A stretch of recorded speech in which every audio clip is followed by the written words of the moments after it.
네, CEO를 만나보는 시간입니다. 오늘은 10개 자회사를 통해서 기초 소재 및 친환경 무기화학을 중심으로 생산하고 있는 태경그룹에 대해서 알아보고자 합니다. 오늘 특별한 분을 모셨는데요. 태경그룹을 대표하는 김혜련 회장 나와 계십니다. 안녕하세요. 네, 반갑습니다. 네. 오늘 이제 저희가 또 이렇게 특별하게 직접 만나 뵙고 태경그룹에 대한 얘기를 들을 수 있게 됐는데요. 먼저 태경그룹 어떤 회사인지 시청자분들께 소개 부탁드릴게요. 저희는 이제 태경산업, 태경케미칼, 태경BK 같은 세계 상장사를 가지고 있고 한 7개 이상의 친환경 기초소재 회사를 가지고 있습니다. 한 45년 정도 된 회사인데요. 최첨기에는 사실 철강 같은 인더스트리에 수입을 해야 되는, 수입에 의존해야 되는 기초 소재를 수입 대체를 하는 국산화하는 작업을 하다가요. 사실 모든 인더스트리로 확장이 됐습니다. 그래서 뭐 화학이나 환경이나 반도체나 제지나 그다음에 최근에 화장품까지 기초 소재를 국산화시키면서 사실 국산화시킨다는 얘기는 우리나라에서 세계적인 기업들하고 이제 경쟁을 해서 이긴다는 얘기죠. 그래서 이제는 세계화시키려는 노력을 하고 있는 45년 정도 된 기초 소재 강자라고 이해를 하시면 될 것 같습니다. 네. 국산화만 하기도 또 쉽지 않은 길인데 일단은 뭐 지난해 말 태경그룹 산하의 SBC에서 나노 이산화 티타늄 개발에 성공한 걸로 알고 있습니다. 국산화에 이제 성공을 하게 된 건데 이게 어떻게 좀 가능했던 일인가요, 회장님? 저희가 이제 그 모든 인더스트리에 사실은 기초 소재를 납품하다 보니까 화장품 인더스트리도 보게 됐습니다. 그러니까 화장품 인더스트리를 보니까 우리가 굉장히 유명한 브랜드들은 굉장히 많은 상황이죠. 글로벌 브랜드화되고 있고요. 그리고 OEM이나 ODM 회사들도 굉장히 경쟁력이 있는데 묘하게 이 기초 소재, 실질적인 화장품 소재는 90%가 수입에 의존하고 있는 상태였습니다. 그래서 왜 수입에 의존하고 있냐는 상황을 보니까 정말 중요한 기초 소재들은 독일이나 일본 같은 글로벌 회사한테 100% 의존하고 있는 상황이라서 계속 지속적으로 이제 기초 소재에 있어서는 글로벌 회사가 거꾸로 갑인 상황, 그런 어떤 인더스트리의 환경이었습니다. 그래서 그런 환경에서 저희가 갖고 있는 역량을 활용해서 어떻게 화장품 기초 소재도 국산화할 수 없느냐 하는 고민을 하다가 저희가 갖고 있는 어떤 핵심 역량을 활용해서 최근에 이제 몇 가지의 기초 소재 화장품을 개발하게 되었고요. 그 중에서 하나가 이제 델리카라고 얘기하는 나노 TiO2입니다. 그것도 일본 어떤 회사가 전 세계를 독점하고 있었던 아이템이거든요. 그래서 이런 개발을 통해서 앞으로는 화장품 기초 소재도 국산화하고 국산화한다는 얘기는 세계화할 수 있는 경쟁력을 가졌다는 얘기니까요. 글로벌로 더 확장해 나갈 예정을 하고 있습니다. 네, 기존의 이제 기술력과 핵심 기술을 바탕으로 해서 작은 거 하나도 이제 놓치지 않는 면모를 좀 확인해 볼 수 있는 것 같은데 최근에 또 친환경 화장품 원료 회사를 인수 중이라는 얘기를 들었습니다. 기존 회사와의 또 시너지도 기대를 해볼 수 있는 거겠네요. 네, 저희가 이제 화장품 기초 소재 쪽에 국산화를 하려고 노력을 하다 보니까 헥산디올이라고 과거에 이제 파라벤이라는 여러분 아마 익숙하실 겁니다.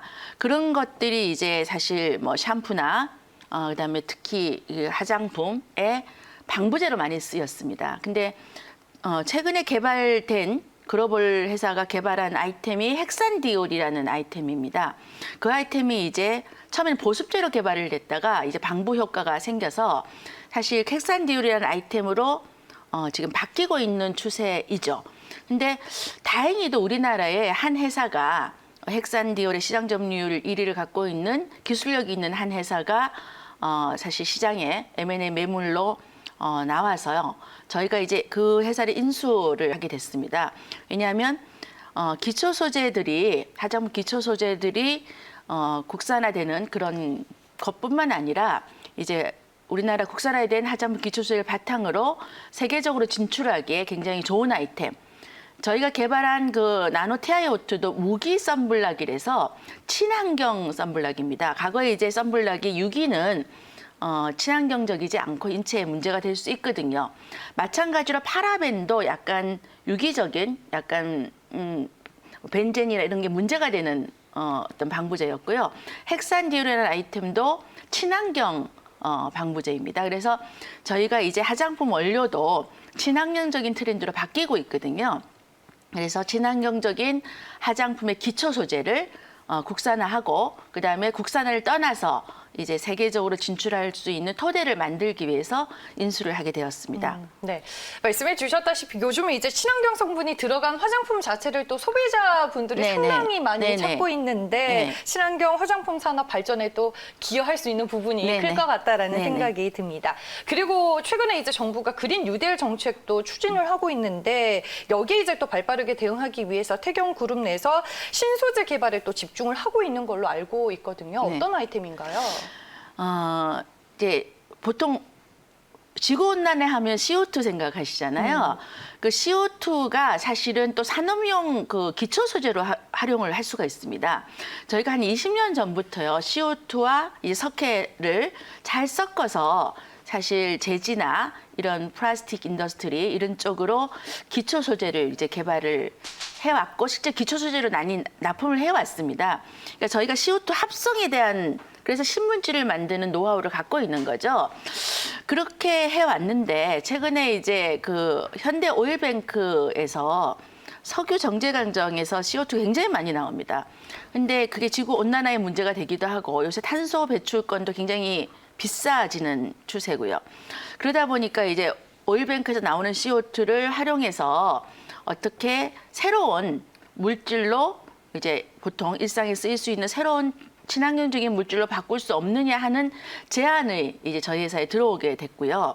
저희는 그동안 오랫동안 이제 CO2를 합성하는 노하우를 갖고 있어서 저희가 현대 오일뱅크에서 나오는 CO2, 그다음에 그 슬러지가 있습니다. 그러니까 석유 정제 과정에서 석회가 이제 슬러지로 나오는 형태인데요. 그 슬러지를 복합시켜서 저희가 갖고 있는 새로운 어떤 신소재 복합 기술을 활용해서 하이브리드적인 어떤 새로운 신소재를 개발을 하다 보니까 그 신소재가 실질적으로 보통 플라스틱이 제일 많이 쓰이는 부분이 패키징이거든요.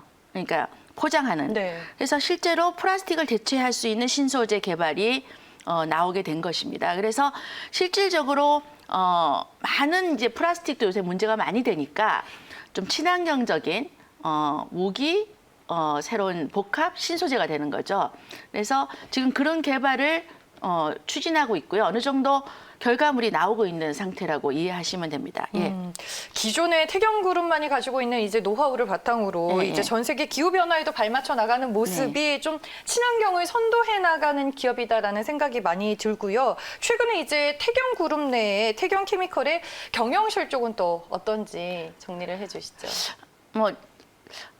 사실은 최근에 이제 저희 계열사 중에서 태경케미칼이 코로나 와중에도 주식이 상당히 많이 좀 올랐어요. 그러다 보니까 아니 남들은 주식이 다 떨어지는데 왜 이 회사만 주식이 2배 이상 이렇게 많이 오르냐 이렇게 얘기를 하게 됐는데 그 이유가 사실은 저희가 그 요즘 얘기하는 콜드체인 그러니까 신선식품 배송에 드라이 아이스가 필수적으로 요새 들어가죠. 아침에 이렇게 보면 이렇게 연기가 이렇게 나는 게 드라이 맞아요. 아이스거든요. 근데 드라이 아이스가 저희가 태경케미칼이라는 상장사가 드라이 아이스 1위 생산 업체입니다. 그러다 보니까 이제 드라이 아이스 수요가 굉장히 늘면서 태경케미칼의 이제 영업이익이나 이런 부분도 많이 증대하게 되고요. 그리고 드라이 아이스가 사실 요즘은 구하기 힘들 정도로 사실은 물량이 딸리는 상태입니다. 그러다 보니까 태경케미칼이 어떤 의미로는 새로운 신선 배송 시장의 어떤 혜택을 받은 그런 기업이 된 거죠. 예. 그래서 최근에 또 주가 상승이 이유 있는 상승이었다라고 볼 수도 있을 것 같습니다. 네, 오늘은 저희가 태경그룹에 대해서 좀 알아봤습니다. 45년 동안 오직 한 길로 국내 1위에 안주하지 않고 이 외부 환경 변화에 이제 끊임없이 대응을 하고 있는 태경그룹이다라는 생각이 오늘 얘기를 들어보니까 확신이 생기는 것 같습니다. 앞으로 태경그룹의 앞날을 저희가 또 응원하면서 지켜보도록 하겠고요. 오늘은 태경그룹을 대표하는 김혜란 회장과 함께했습니다. 회장님 오늘 말씀 잘 들었습니다. 네, 감사합니다. 예.